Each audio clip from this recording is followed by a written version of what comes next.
Hello again. Today I want to lead you through the basic plot points of a screenplay. Basically, this is just a review, and I'm going to go really in depth with Toy Story 4.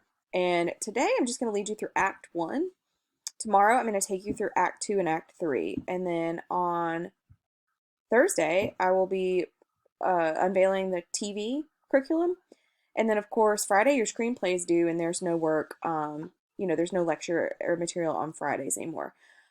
So that is the agenda for the week. So if you've not seen Toy Story 4, I highly recommend that you go check it out. It is just a really fantastic movie, and it hits all of the high points of the plot structure, and it's just a great movie.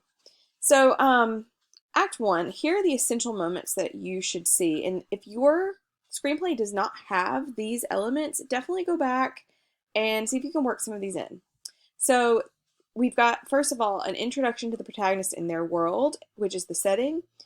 You're going to have the hero's want and need revealed. And remember, the want is something that's external, while the need is internal. The need is typically something that like they would find in therapy or something you talk about with a therapist.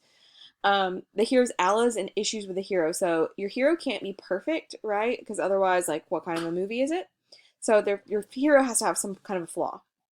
You're going to have an inciting incident, and it's sometimes going to serve to introduce the antagonist or the opponent, as well as plot point one. Now, in your screenplays, this is probably combined.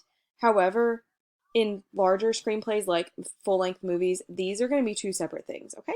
So plot point one is a conflict or point of dissonance between the protagonist and antagonist, and it usually comes right at the end of the first act and starts the protagonist on a journey to achieve their want and fulfill their need.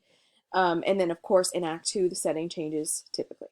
So in Toy Story 4, we see the introduction to the protagonist's world via a flashback to 9 years ago. So, if you haven't seen Toy Story 1, 2, and 3, honestly, it's a movie you can still follow along with because they do these little flashback scenes. So, we have the introduction to our protagonist whose name is Woody, and he's a toy cowboy. And he's first seen trying to save another toy from becoming lost. This is Woody's greatest fear, and he's driven by his need to belong. So these are all things that with your central figure you need to think about. You need to think about what is their need, what is their fear, and how do they fit in. So we also have the introduction of Bo Peep, and she is a porcelain doll, and she's Woody's fellow toy and love interest. We have our first moment of conflict within like a minute of the movie. And it serves to set up a major theme of the film, which is Woody wants to go with Bo, but he feels that would betray his kid, Andy.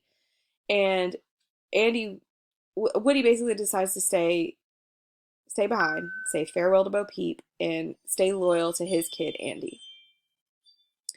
So since this is a sequel, what happens next is the writers use the opening theme song to roll moments from the first three movies, and we see basically like Andy growing up. So here's Andy, he's Woody's kid, and he loves Woody so much. Like they just have such a bond. It's his favorite toy. So we see Andy growing up, and we see scenes for, like with Buzz Lightyear as well, but really this movie is all about Woody. So as the theme song progresses, we see Andy age and eventually pass Woody lovingly along to his neighbor. She like lives in his neighborhood. It's this little girl named Bonnie.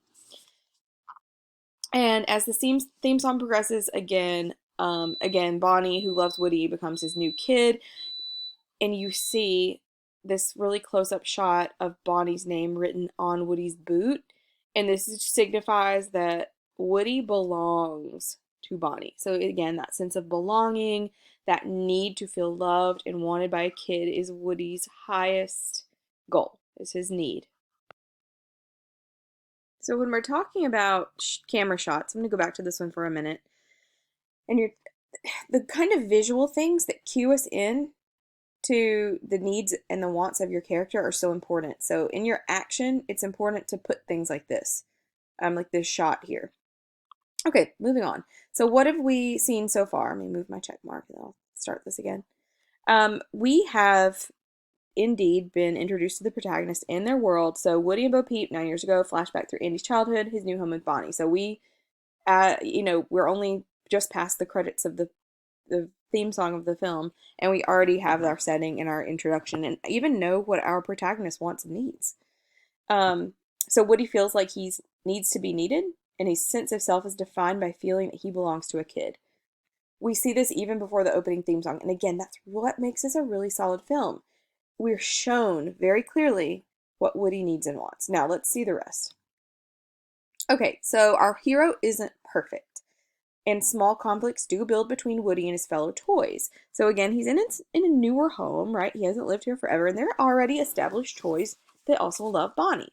So Woody has a little bit of trouble taking orders, especially when he feels he knows what Bonnie needs when others don't. Now he feels that others don't know what she needs. That might not really be the case though. So Woody feels the need to be in control, and he's also kind of impulsive. And we see this when Woody defies orders and goes to kindergarten orientation with his kid Bonnie. So the toy in charge tells him, like, no, Woody, don't do it. That's really dangerous. Dad has told Bonnie not to take any toys, and she could get in trouble if they find you in her backpack. But he just does it anyway. And it turns out he really actually helps her to make a new friend. So her new friend is somebody named Forky. And Forky is a spork that she makes from literally trash. And it's really creative and cute, and Forky is adorable, and I love Forky. But Bonnie also loves Forky. And the important thing here is, again, she writes her name on his little stick feet, and he becomes real because she's named him as her own. And this is really our inciting incident to our film. So without Forky, the rest of this film doesn't really happen. And we're going to see that later. Now, Forky's not the antagonist, so sometimes the inciting incident is a way for us to be introduced to the antagonist. That is not the antagonist in this movie. Forky kind of introduces ideas that antagonize Woody, but he's not the antagonist himself. He's a good guy. Okay, so Woody introduces Forky to the rest of the toys, and they are, first of all, upset at Woody that he went to kindergarten, but they're also kind of skeptical of this new trash toy. But Woody is determined to help Forky fit in for Bonnie's sake, because Bonnie loves him. So Forky proves to be a little bit hard to handle. They end up going on this road trip, and the toys get to come along. So Forky actually is really difficult to control because he tries to keep throwing himself away, which is really hilarious.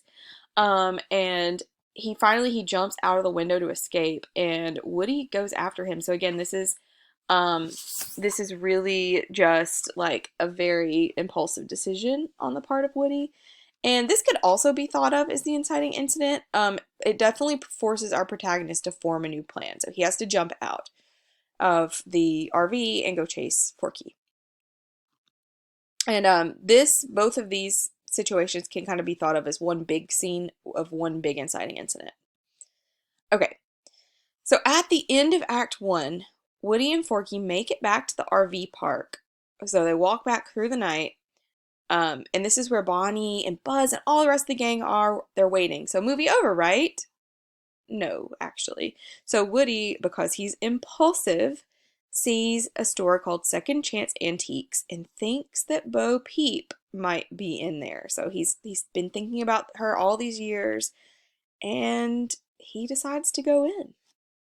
Even though they're so close. They're so close to seeing Bonnie again. So plot point 1, and if you remember, this is the part where the antagonist comes and our protagonist is forced to make a new plan. So Woody and Forky meet Gabby Gabby. This is Gabby Gabby, and she is a doll who wants Woody's voice box. So she's in the antique store. She wants to get sold because she loves this particular child that comes in, and she really wants to be someone's doll. She wants a kid. But she thinks that she can't be somebody's kid or somebody's toy because she doesn't have a voice box that works. So she wants Woody's voice box. Her bodyguards, who are absolutely terrifying, are ventriloquist dummies, and then a chase ensues. All right, so Gabby Gabby tries to basically kidnap Woody and Forky, but Woody escapes with the owner's daughter, while Forky is taken hostage by Gabby Gabby and co. So this happens just about at that 30-minute mark. Cue Act 2. So let's recap Act 1. Let's see if we've checked the rest of our boxes. So Woody, so heroes, allies, and issues with the hero. This has to become clear in Act 1 because we have to see our hero as someone who is flawed. That's more realistic. And yeah, Woody is. So even though he's a toy, he's impulsive. He takes what others view as unnecessary risks, and he likes to be in control. So he defies the orders, stows away to Bonnie's kindergarten orientation. He impulsively jumps out of the RV window to save Forky, and then he goes into the antique store instead of getting Forky safely back to the RV. So these are all things that have contributed to the problems within this movie. Those are Woody's issues. We've also had an inciting incident. So sometimes this serves to introduce the antagonist, not necessarily in this case though. So our inciting incident is Bonnie creates Forky, who comes to life after she writes her name on his feet. He proves to need constant supervision from Woody, and jumps out of the RV window, forcing Woody to chase after him. So Forky's not the antagonist, but again, he does partly become the reason Woody gets into trouble later, because the very act of him jumping out of that RV window leads Woody on that journey to the antique store. All right, plot point 1. It is the conflict or the point of dissonance between the protagonist and antagonist. So we finally met the antagonist, who is Gabby Gabby and her ventriloquist dummy bodyguards. So it's revealed that Gabby Gabby wants Woody's voice box because hers is broken. They try to kidnap Woody and Forky, but Woody escapes with the antique shop owner's granddaughter. And that is going to lead us into Act 2. Will he find Bo Peep? Will he get back to the RV? You'll have to watch it, or just tune in tomorrow when I post the next installment. I hope you guys are doing well. Please let me know if you have any questions, and I will see you soon.